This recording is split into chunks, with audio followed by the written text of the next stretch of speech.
8ನೇ ತರಗತಿಯ 4ನೇ ರೂಪಣಾತ್ಮಕ ಪರೀಕ್ಷೆ FA4ನ ಎಲ್ಲ ಸಬ್ಜೆಕ್ಟ್ಗಳಿಗೆ ಪ್ರಶ್ನೆ ಮತ್ತು ಉತ್ತರಗಳನ್ನು ನೋಡ್ತಾ ಹೋಗೋಣ. ಸಣ್ಣ ಕುಳಿ ಒಳಗಿನ ಕಪ್ಪು ಹುಳುವನ್ನು ಡ್ಯಾಶ್ ಹೆಸರಿನಿಂದ ಕರೆಯುತ್ತೇವೆ.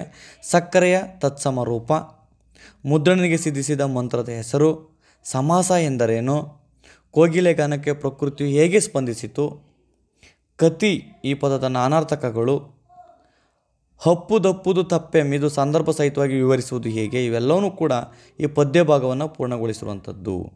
ಇವಕ್ಕೆ ಕೀ ಆನ್ಸರ್ಸ್ಗಳನ್ನು ನೋಡ್ತಾ ಹೋಗೋದಾದರೆ, ಫಸ್ಟ್ನೇದಕ್ಕೆ ಗುಬ್ಬಿ, 2ನೇದಕ್ಕೆ ಶರ್ಕರ, 3ನೇದಕ್ಕೆ ಭವತಿ ಭಿಕ್ಷಾಂ ದೇಹಿ. ಇಲ್ಲಿ ಸಮಾಸ ಎಂದರೇನು ಅಂದ್ಕೊಂಡ್ರೆ ಎರಡಕ್ಕಿಂತ ಹೆಚ್ಚು ಪದಗಳು ಅರ್ಥಕ್ಕನುಗುಣವಾಗಿ ಒಟ್ಟು ಸೇರಿ ಪೂರ್ವಾರ್ಥದ ಅಂತ್ಯದಲ್ಲಿ ವಿಭಕ್ತಿ ಪ್ರತ್ಯಯವಿಲ್ಲದಿದ್ದರೆ ಅದು ಲೋಪವಾಗಿ ಒಂದೇ ಪದವಾಗುವುದನ್ನು ನಾವು ಸಮಾಸ ಅಂತೇಳಿ ಕರಿತೀವಿ. ಅಲ್ಲಿ ಕೋಗಿಲೆ ಧ್ವನಿಗೆ ಪ್ರಕೃತಿ ಹೇಗೆ ಸ್ಪಂದಿಸ್ತು ಅಂತಂದರೆ, ಕೋಗಿಲೆಯು ಕುಹು ಕುಹು ಎಂಬ ಕೋಕಿಲ ವಾಣಿಯನ್ನು ಕೇಳಿ ರೋಮಾಂಚನಗೊಂಡ ಜಗತ್ತು ಜುಮ್ ಎಂದಿತು. ನೀರವ ಪರ್ವತ ಕಾನನ ಶ್ರೇಣಿ ಮರುದನಿ ಮಾಡಿತು. ಅದರ ಗಾನವನ್ನು ಕೇಳಿ ಮಹಾದಾಕಾಶ ಮೂಕಸ್ಮಿತವಾಗಿ ಬಣ್ಣಿಸತೊಡಗಿತು. ಕಂದಕದೊಳಗಿದ್ದ ಸೊರವರ ತೆರೆಯ ಚಪ್ಪಾಳೆಯ ನಿಕ್ಕಿತು. ಹೀಗೆ ಬಗೆ ಬಗೆಯ ಕೋಗಿಲೆಯ ಗಾನಕ್ಕೆ ಪ್ರಕೃತಿ ಸ್ಪಂದಿಸಿತು. ನೋಡ್ರಿ ಎಷ್ಟು ಚೆನ್ನಾಗಿ ಕವಿ ವರ್ಣನೆ ಮಾಡ್ತಾನೆ. ಕತ್ತಿ ಅಂದರೆ ಕೋಪ, ದುಃಖ, ಅಳಲು. ಇಲ್ಲಿ ವೆಂಕಟ ಸುಬ್ಬಯ್ಯನವರು ಸಂಪಾದಿಸಿರುವಂತಹ ಮುದ್ದಣನ ಭಂಡಾರ ಕೃತಿಯಿಂದ ಆರಿಸಿರುವಂತಹ ಸಪ್ತಾಕ್ಷರಿ ಮಂತ್ರ ಎಂಬ ಗದ್ಯ ಭಾಗದಿಂದ ಇದನ್ನು ಆರಿಸಿಕೊಳ್ಳಲಾಗಿದೆ. ಇದರ ಬಗ್ಗೆ ಸಂಪೂರ್ಣವಾಗಿ ವಿವರಣೆಯಲ್ಲಿ ಕೊಡಲಾಗಿದೆ. ಇದನ್ನು ನೋಡಿ ನೀವು ಬರೆಯುವಂಥದ್ದು. ನೆಕ್ಸ್ಟ್ ಈ ಪದ್ಯ ಭಾಗವನ್ನು ಅಥವಾ ಬಿಟ್ಟ ಸಾಲುಗಳನ್ನು ಬರೀರಿ ಅಂತಿದೆ, ಇದನ್ನು ಪೂರ್ಣ ಮಾಡುವಂಥದ್ದು. ಇಲ್ಲಿರುವಂಥ ಲೇಖನ ಚಿಹ್ನೆಗಳನ್ನು ಮತ್ತು ಈ ಲೇಖನ ಚಿಹ್ನೆಗಳನ್ನು ಭಾಳ ವ್ಯವಸ್ಥಿತವಾಗಿ ಅಲ್ಲಿ ನೀವು ಹಾಕಬೇಕು. ನೆಕ್ಸ್ಟ್ ಬಂದರೆ ವಿಜ್ಞಾನಕ್ಕೆ ಬಂದರೆ, ಆವೃತ್ತಿ ಏಕಮಾನ ಡ್ಯಾಶ್, ದೃಷ್ಟಿ ವಿಕಲ ವ್ಯಕ್ತಿಗಳ ಅತ್ಯಂತ ಪ್ರಚಲಿತದಲ್ಲಿರುವಂಥ ಸಂಪನ್ಮೂಲ ಡ್ಯಾಶ್, ವರ್ಣಪಟಲದಲ್ಲಿರುವಂಥ ಸಣ್ಣ ರಂಧ್ರ ಡ್ಯಾಶ್, ಮಿಂಚಿನ ಆಘಾತಗಳಿಂದ ಕಟ್ಟಡಗಳನ್ನು ರಕ್ಷಿಸಲು ಉಪಯೋಗಿಸುವಂತಹ ಸಾಧನ ಡ್ಯಾಶ್. ನೆಕ್ಸ್ಟು ಶಬ್ದ ಮಾಲಿನ್ಯದಿಂದ ಮಾನವನಿಗೆ ಆಗುವಂತಹ ಹಾನಿಗಳು ಯಾವ್ಯಾವು, ಭೂಕಂಪ ಸಂಭವಿಸಿದಾಗ ನಾವೆಲ್ಲ ಯಾವನ್ನು ಎಚ್ಚರಿಕೆಯಾಗಿ ತಗೋಬೇಕು, ಮುನ್ನೆಚ್ಚರಿಕೆಯಾಗಿ ತಗೋಬೇಕು ಅನ್ನತಕ್ಕಂಥದ್ದು. ನೆಕ್ಸ್ಟು ವಿದ್ಯುತ್ ಲೇಪನದ ಚಿತ್ರವನ್ನು ಅಂದರೆ ವಿದ್ಯುತ್ ಲೇಪನ ತೋರಿಸುವಂತಹ ವಿದ್ಯುತ್ ಮಂಡಲದ ಚಿತ್ರವನ್ನು ಬರೆದು ಅದರ ಭಾಗಗಳನ್ನು ಗುರುತಿಸಬೇಕು. ಇದಕ್ಕೆ ಸಂಬಂಧಪಟ್ಟಂತೆ ಇದಕ್ಕೆ ಅರ್ಟ್ಸ್ ಬರುವಂಥದ್ದು, ಬ್ರೈನ್ ಲಿಪಿ, ಪಾಪೆ, ಮಿಂಚು ಬಂಧಕ.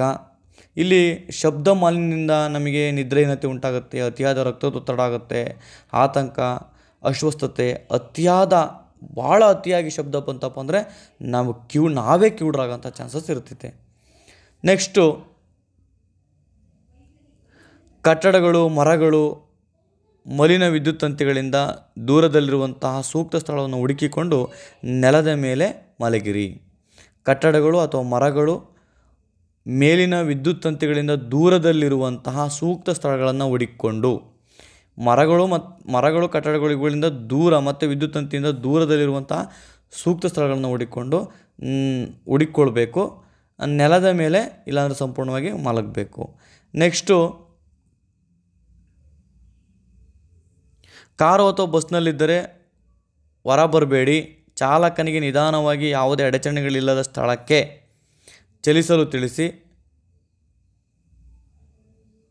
ಕಂಪನ ನಿಲ್ಲುವವರೆಗೂ ಹೊರ ಬರಬೇಡಿ. ಇವು ನಾವು ಭೂಕಂಪ ಆಗುವಂಥ ಸಂದರ್ಭದಲ್ಲಿ ತೆಗೆದುಕೊಳ್ಳಬೇಕಾದಂಥ ಮುನ್ನೆಚ್ಚರಿಕೆ ಕ್ರಮಗಳು. ನೆಕ್ಸ್ಟು ಇಲ್ಲಿ ಈ ಚಿತ್ರವನ್ನು ಬರೀರಿ ಅಂತ ಹೇಳಿದ್ವಿ, ಅದರ ಭಾಗಗಳನ್ನು ಗುರುತಿಸಿರುವಂಥದ್ದು. ಈ ರೀತಿ ನೀವು ಚಿತ್ರವನ್ನು ಬರೆದು ಭಾಗಗಳನ್ನು ಗುರುತಿಸಬೇಕು. ನೆಕ್ಸ್ಟ್ ಸಮಾಜ ವಿಜ್ಞಾನಕ್ಕೆ ಬಂದರೆ, ವಾತಾಪಿ ಕೊಂಡ ಎಂಬ ಬಿರುದನ್ನು ಪಡೆದ ಪಲ್ಲವರ ರಾಜ ಯಾರು? ಕರ್ನಾಟಕದ ಮೊದಲ ಸಹಕಾರಿ ಸಂಘವು ಡ್ಯಾಶ್ ಎಂಬಲ್ಲಿ ಸ್ಥಾಪನೆ ಆಯಿತು. ಕವಿ ರಹಸ್ಯ ಕೃತಿಯನ್ನು ಬರೆದವರು ಯಾರು? ಪಾತ್ರ ಪ್ರಜ್ಞೆ ಎಂದರೇನು? ಸಮಾಜದ ಪ್ರಕಾರಗಳು ಯಾವ್ಯಾವು? ಪರಿಸರ ಎಂದರೇನು? ಎಲ್ಲೋರ ಕೈಲಾಸನಾಥದ ದೇವಾಲಯದ ಬಗ್ಗೆ ಕುರಿತು ಬರೆಯಿರಿ. ಸಹಕಾರಿ ಸಂಘಗಳ ವಿಧಗಳನ್ನು ಬರೆಯಿರಿ.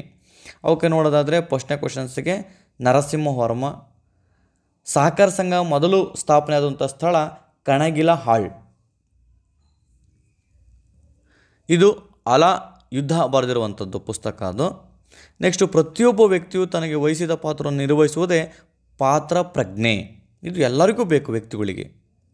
ನೆಕ್ಸ್ಟ್ ಪಶುಪಾಲನೆ ಸಮಾಜ, ಕೈಗಾರಿಕಾ ಸಮಾಜ, ಕೃಷಿ ಸಮಾಜ, ಬೇಟೆಯಾಡುವ ಮತ್ತು ಆಹಾರ ಸಂಗ್ರಹಿಸುವ ಸಮಾಜ. ಇವು ಸಮಾಜದ ವಿವಿಧ ಪ್ರಕಾರಗಳು. ನೆಕ್ಸ್ಟ್ 6ನೇ ಕ್ವಶನ್, ಎಲ್ಲ ಜೀವಿಗಳು ಜೈವಿಕ ವಸ್ತುಗಳು ವಾಸಿಸುವಂಥ ಸುತ್ತಮುತ್ತಲಿನ ಸನ್ನಿವೇಶವನ್ನು ನಾವು ಪರಿಸರ ಅಂತ ಕರಿತೀವಿ. ಪರಿಸರ ಅಂದರೆ ಏನು ಅಂದರೆ ಎಲ್ಲ ಜೀವಿಗಳು ಜೈವಿಕ ವಸ್ತುಗಳು ವಾಸಿಸುವಂಥ ಸುತ್ತಮುತ್ತಲಿನ ನಮ್ಮ ಸನ್ನಿವೇಶವನ್ನು ನಾವು ಪರಿಸರ ಅಂತೇಳಿ ಕರಿತೀವಿ. ನೆಕ್ಸ್ಟ್ ಎಲ್ಲೋರದ ಕೈಲಾಸನಾಥ ದೇವಾಲಯವನ್ನು ಕುರಿತು ಹೇಳಿರುವಂಥದ್ದು 1ನೇ ಕೃಷ್ಣ ಕಟ್ಟಿಸಿದನು. ಇದು ಏಕಶಿಲೆಯಲ್ಲಿ ರಚನೆಯಾಗಿರುವಂಥ ಅದ್ಭುತ ಕಲೆ. ಇದು 100 ಅಡಿ ಎತ್ತರ, 276 ಅಡಿ ಉದ್ದವನ್ನು ಹೊಂದಿದ್ದು 150 ಅಡಿ ಅಗಲ ಹೊಂದಿದೆ. ಒಂದೇ ಒಂದು ಬೃಹತ್ ಬಂಡೆಯಲ್ಲಿ ಕೊರೆದು ಮಾಡಲಾಗಿರುವಂತಹ ಇದೊಂದು ದೇವಾಲಯ. ನೆಕ್ಸ್ಟು ಸಹಕಾರ ಸಂಘಗಳು ಸಾಲವನ್ನು ನಮಗೆ ಕೊಡ್ತವೆ, ಉತ್ಪಾದಕರ ವರ್ಗಗಳಿಗೆ ಸಹಕಾರವನ್ನು ನೀಡ್ತವೆ. ಗ್ರಾಹಕರ ಸಹಕಾರಿ ಸಂಘಗಳು, ಬೇಸಾಯಗಾರರ ಸಹಕಾರಿ ಸಂಘಗಳು, ಗೃಹ ನಿರ್ಮಾಣ ಸಹಕಾರಿ ಸಂಘಗಳು, ಹೀಗೆ ಹಲವಾರು ಸಹಕಾರಿ ಸಂಘಗಳಲ್ಲಿ ವಿಧಗಳ ಆಧಾರದ ಮೇಲೆ ಅವು ಸಂಘಗಳನ್ನು ರಚನೆ ಮಾಡಿಕೊಂಡು ಅವರು ಯಾವ ಕಾರ್ಯಕ್ಕೆ ಯಾರು ಬೇಕೋ ಆ ಸಂಘಗಳಿಂದ ರಚನೆ ಮಾಡಿಕೊಂಡು ಸಹಕಾರಿ ಸಂಘಗಳನ್ನು ಬಳಸ್ಕೊಳ್ಳುವಂತಿರ್ತವಂಥದ್ದು. ಈ ಪ್ರಶ್ನೆ ಪತ್ರಿಕೆಗಳು ನಿಮಗೆ ಬೇಕು ಅಂತಂದರೆ ಈ ಒಂದು ಕೆಳಗಡೆ ವಿಡಿಯೋದ ಕೆಳಗಡೆ ಈ ರೀತಿ ಬರ್ತಿರ್ತೈತೆ. ಇಲ್ಲಿ ಮೋರನ್ನು ಆಪ್ಷನ್ ಮೇಲೆ ಕ್ಲಿಕ್ ಮಾಡಿದರೆ ನೀವು ಈ ಪ್ರಶ್ನೆ ಪತ್ರಿಕೆಗಳನ್ನು ಡೌನ್ಲೋಡ್ ಮಾಡ್ಕೋಬೋದು ಅಂತ ಹೇಳ್ತಾ thank you for watching video.